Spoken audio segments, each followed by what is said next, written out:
Dream 22. In this dream, I was a very different character than who I am in real life. I'm sure some of you have had dreams like this before. In this dream, I gathered a team of thieves, and we were going to steal, I don't even know what, but we were going to steal something and sell it to make tons of money. So we were able to steal it, and as we finished stealing it, we brought it back to this hotel that we were staying really close by, and a flood began to occur. So on the news, they were saying that this flood was going to be massive, and that we had to stay indoors and try to, stay as safe as possible. I was arguing with my team, saying we couldn't stay in the hotel right next to the place we stole from, and they were saying that it was too dangerous to go out. So my idea was I needed to just get out of there because they were going to get caught and I was not going to get caught, whether we had the thing or not. And so I left them, and they stayed at the hotel, and I weathered the storm. There was a huge flood, and I was going up against the current, and it was just very unsafe and very dangerous, but I was able to kind of overcome the flood and find a place where I could find some safety.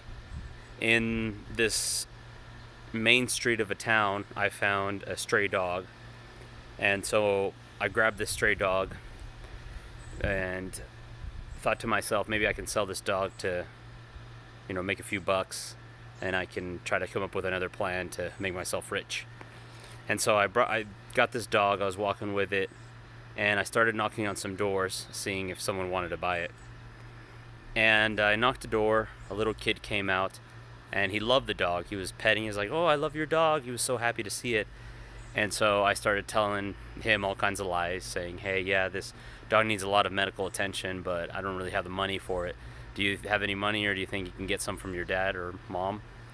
And he said, "No, but I have a better idea." And he went inside, brought back a box of tools, and he said, "With these tools, we can help people with the flood, that had people's homes that were destroyed.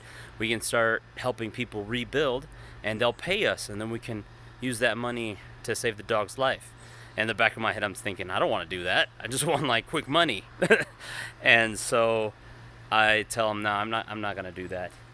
And so I run into this. So I'm walking with the dog again, and the kid's following me around. And I run into this other home, and the flood, I guess, had dragged some of this guy's possessions out in the front yard. And I don't remember what I took, but I remember there was something of value in this guy's front yard. So I grabbed it, and then the guy came out, and so I tried to hide. And he noticed that whatever was out there was missing, so he looked around, and he found me. For some reason, I remember this guy being Peruvian. And so he said, you stole from me, now we're going to fight. And so, I put my fists up, and we got in a big fist fight. This guy messed me up pretty badly. I was bleeding, I was all bruised up, but I was able to get some pretty hard hits in and knock him out. But I was in really bad shape, so I could barely really even walk around anymore. And that was the end of that dream. So it was kind of fun, I guess, to have a dream where I'm some kind of character that's out of my character. But that was my flood dream.